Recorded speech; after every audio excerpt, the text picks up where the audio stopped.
સિયારામ કેમ છો બધા મજામાં? આપણા બ્લોગ જોતા મજામાં જ જોઈએ. અટાણે આપણે જોઈશું ટીવી અને મેં કીધું થોડોક બ્લોગ બનાવવાનો છે તો બનાવી નાખીએ. આજે મૂકવાનો છે, એડિટિંગ કરવાનો છે અને મેં કીધું હાલો થોડોક બનાવી નાખીએ. અને આજે આપણે વિડીયોમાં એ જણાવવાના છીએ કે કઈ કઈ જગ્યાએ વરસાદ છે.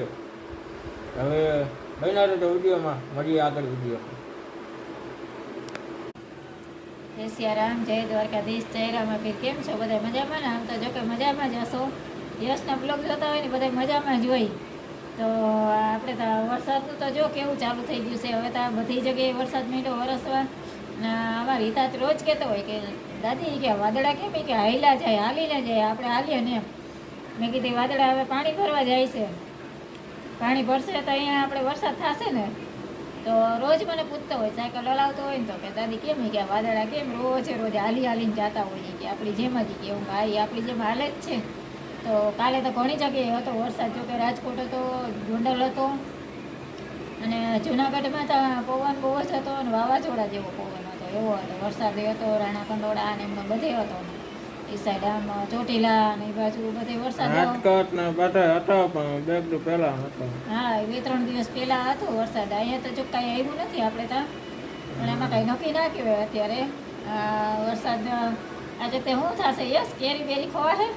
ખવાય જ ને. હે, વરસાદ માટે આવવા તો કેરી પછી ન ખવાય હો. વરસાદ આવ્યા પછી હા, પછી તો બીક લાગે કે જીવાત હોય તો છાંટા પડ્યા હોય એટલે વરસાદના એવા હાટુથી માણસ ન ખાય બીકના માર્યા. પણ હોય કદાચ, બની શકે, નક્કી ના હોય કાંઈ. બાકી આજ વખતે ગયા વર્ષે એવું જ થયું હતું કેરીમાં. તો કાં વરસાદ ચાલુ થઈ જાય, હાવ કેરી સિઝન આવે ને ત્યાં. અને આજ વખતે જો બધે મહિનો છે વરસવા. જુનાગઢમાં તો ખાસ એ બાજુ તો ગીર બાજુ તો કેરીનું વધારે, કચ્છમાં ને એમાં ગીર બાજુથી જ કેરી, આપણે તાલાળા બાજુની જ કેરી આવે.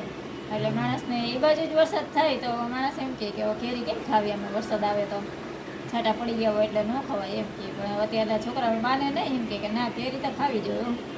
કેરી નાઈટ જ શ્રીખંડ ખાઈ લેવાય. કેરી જેવું ના ભાવે શ્રીખંડ ખાઈ હશ. કેરી જેટલું ના ભાવે, કેરી વધારે ભાવે. કેરી તો ભાવે જ ને.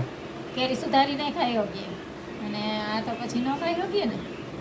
તો શ્રીખંડ તો થોડુંક ખાઈએ તો પેટ ભરાઈ જાય. અને કેરીના તો રસના તો 4-5 વાટકા વયા જાય. ખાઈશ તારે તો મજા આવી જાય ને, મોજ પડી જાય. કા તો તને બહુ ભાવે રસ્તા? કા ગીતાને બહુ ભાવે. આવે એટલે કેરી આવે એટલે ખબર મને સુધારી દો, જટ મને સુધારી દો. લાવો, ભગવાનને ધરવા દેવી હોય તો દે ને, દે નહીં. ફળ આવે ને પછી ભગવાનને ધરીએ. આવે એટલે આપણે વસ્તુ પહેલાં ભગવાનને ધરે પછી આપણે ખવાય એમ. તો એ તો જો કે બાળક છે એ તો ભગવાન જ છે. એમાં કાંઈ ભગવાનને ધરીએ કે બાળક ખાય બધું સરખું જ હોય. તો આપણે એમ થાય ને કે ભગવાનને પહેલાં ધરીએ તો વધારે સારું એમ.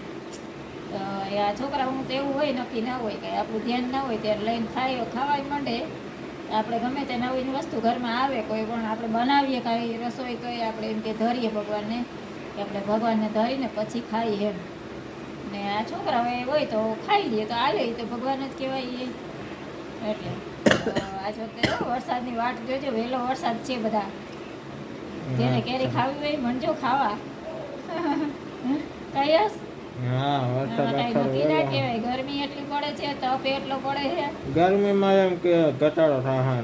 હા, ગરમીમાં તો એવો થોડોક ઓછો પડી ગયો હે. પવન છે ને એટલે મજા આવે. આમ તપ પેલા જેટલો હમણાં થોડાક દિવસ તપ પડ્યો ને એવો ના હોય એમ. એટલે એ ગરમી તો એમ તો છે, ગરમી તો વધારે ગરમી છે. તો વરસાદ આવી ગયો. હજી તો વૈશાખ મહિનો હવે પૂરો થશે. 16 તારીખે 17 તારીખથી તો બે જાય પરસોત્તમ મહિનો. પરસોત્તમ ભગવાન આવ્યા આજ વખતે. તો એટલે હાલો હવે મળીએ બીજા બ્લોગમાં.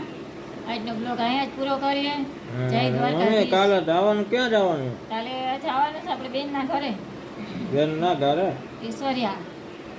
હિતાર્થને વેકેશન છે ને, એટલે એ કે દિવસને વાહે લાગ્યો હોય કે દાદી હાલો ફિયાના ઘરે જવું, ફિયાના ઘરે જવું. તો કાલે જો નક્કી કર્યું છે કાલે સવારમાં નીકળવાનું છે. ટાઢો થાય તો પહોંચી જાય ને એમ. આપણો બ્લોગ આવશે કે સોમવારે આવે કે સોમવારે, લગભગ સોમવારે આવી જાય. નિત્યાનો નિતાર્થનો ને ઉતારજે થોડો. ઉતારી એડિટિંગ કરવાનું તો હું ઘરે કેરીઓ આવીને હશે એ બતાડજે બધાને. હે આંબામાં કેરીઓ હશે બેનના ઘરે. હા હા તો દેખાડે તો એડિટિંગ તો હા હા હા તો એક કાલે ઉતારીને થોડોક મૂકી દેવાય શું બ્લોગ. બેનના ઘરે જઈએ ને થોડોક બ્લોગ ઉતારાય ને હા બેનનું ઘર ને બધાને બતાવાય ને જોયું હોય એ જોઈ લઈએ બ્લોગમાં. તો અમારા બેનનું ઘર છે કંઈ તો એટલે બતાડી દેવાય બધું. બતાવે છે. તો હાલો આજનો બ્લોગ અહીંયા જ પૂરો કરીએ. જય દ્વારકાધીશ. આપણે વિડીયો આજ આવી જશે યુટ્યુબમાં તો બધા જઈને જોતા આવજો. બાકી આપણો વિડીયો ગમ્યો હોય તો લાઈક કરજો, શેર કરજો, કમેન્ટમાં જણાવજો કેવો લાગ્યો વિડીયો. બાકી કેમ છે મારા કલેજા મજામાં? હવે ચાલો મળીએ બીજા નવા બ્લોગમાં.